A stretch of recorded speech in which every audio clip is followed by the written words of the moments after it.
Oral question, Lord Harris of Pentregarth. I beg leave to ask the question standing in my name on the order paper.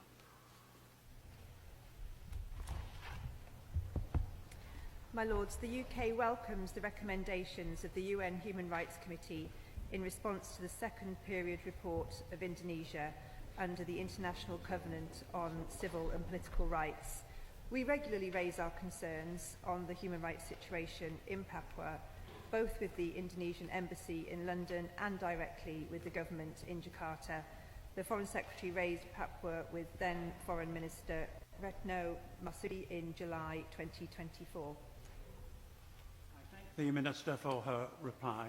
Since Indonesia invaded and occupied West Papua, there have been the most appalling human rights atrocities. Perhaps as many as 300,000 people have been killed. Particularly worrying at the moment is the way West Papua is being repopulated by people from Indonesia, so that indigenous population are in danger of becoming a minority in their own country. The world doesn't know about this because Indonesia refuses to allow the press in, NGOs in, or human rights commissioners. What further steps could the government take to press the Indonesian government? And what further steps might it take actually with the UN itself? Because this situation has gone on far too long. The Noble Lord raises his concerns consistently on this issue, and we respect him for doing that. But as I say, we will continue to raise concerns both through the Foreign Minister. Minister Dodds visited Indonesia in September, and she also raised concerns about Papua. My Lords,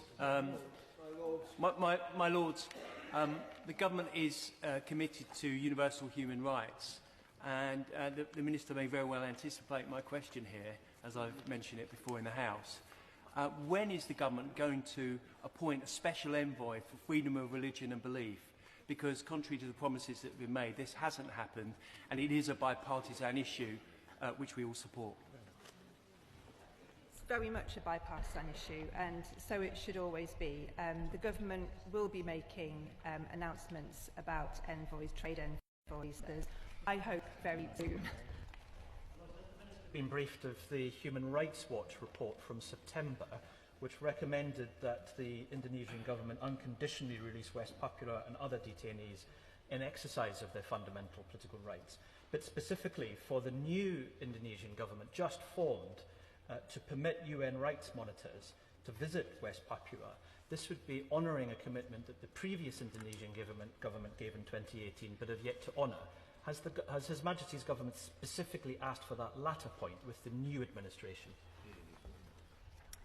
We do support the work of the UN Human Rights Commission in this regard, and as he suggests, this was raised in recent dialogue with Indonesian political representatives.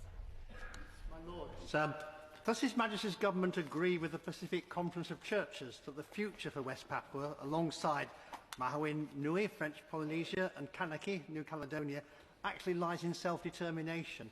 So, what conversations has His Majesty's government had with the Indonesian government to put the case that they should give freedom to those territories they have invaded and annexed? Well, I think the issue is here that we do support self-determination, but we also recognise the territorial integrity of Indonesia, and where there are many cases where there are independence movements, including, it should be noted, here in the UK, and I think it is usually wise for international partners to raise these sorts of issues in a very careful way, and we have raised issues of human rights, but we do respect, as I've said, the integrity of the borders of Indonesia. My Lords, the abuse that's going on, deliberately so, is really very terrible. If the government is going to be consistent with its policy, should it not be doing something more than just talking to the ambassador for Indonesia? We've seen elsewhere that it's prepared to stop trade. There's £3.5 billion of trade going on with Indonesia each year. Perhaps the government should stop some of it. Well, we have a range of options, as the Noble Lord indicates, and these judgments can be very finely balanced about how to have influence and how to become an irrelevant voice on the sidelines in this issue. But we do encourage Indonesia to cooperate with the United Nations, and I don't think all we're doing is talking to the Indonesian ambassador, although of course we do that. These issues have been raised by the Foreign Secretary and by Minister for Development, Minister Dodds, in person in Indonesia at ministerial level. Lords, the Minister is right to be realistic. Is there any evidence whatsoever that taking actions against one country on trade would make any difference? And quite frankly, if we are going to go down that road, there's hardly any nations that we could trade with. Well, I think every circumstance is different. All of these situations where we have concerns are unique. Sometimes it is not possible to raise concerns through dialogue. Sometimes the nature of the relationship is such that that is completely unproductive, and we can all think of examples where that is the case. But in the case of Indonesia, we have a good relationship with the government there, and we seek to use that relationship to raise these concerns, and I think that is the right approach. My Lords, I'm sure the Noble Lady the Minister is aware that the alien and invasive crop of palm oil that was imposed on the people of West Papua little more than a decade ago has caused enormous destruction, is very much associated with the human rights abuses that Noble Lord Harries raised in his initial question. I don't know if the Noble Lady is aware of an excellent anthropological study of this in The Shadow of the Palms, More Than Human Becomings in West Papua, which really describes how for the indigenous people of West Papua, palm oil is something like a sessile triffid that's come in and destroyed their environment and destroyed their communities. Can the Noble Lady the Minister assure me that there is no palm oil from West Papua coming into the UK? We've worked with the Indonesian government on sustainable palm oil. I haven't read the anthropological study that she refers to, but if she wants to send it to me, I'd be very happy to look at that. We support very much the role of Indigenous communities, particularly in promoting biodiversity and preventing deforestation.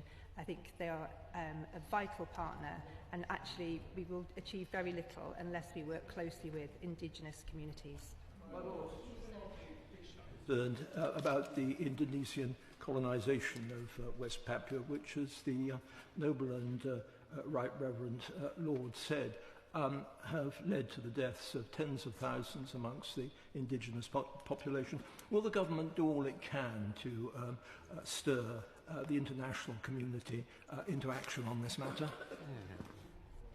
I think the international community is aware of the situation in Papua, hence the interest from the United Nations, and will continue to work through that method and bilaterally as well to continue to raise the issues that we're also concerned about.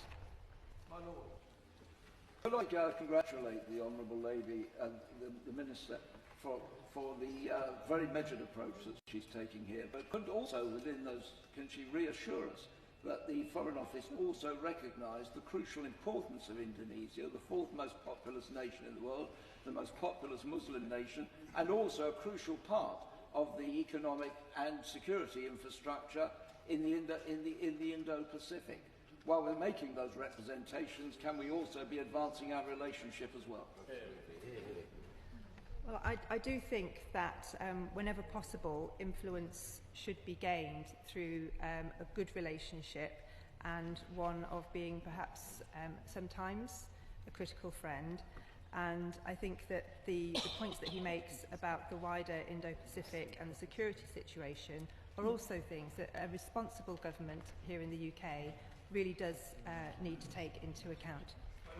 Very grateful to the Noble Lady the Minister for her answers to Lord Speller and Lord Watts. Will she take this opportunity to congratulate Indonesia for having last month deposited its formal application to join the CPTPP?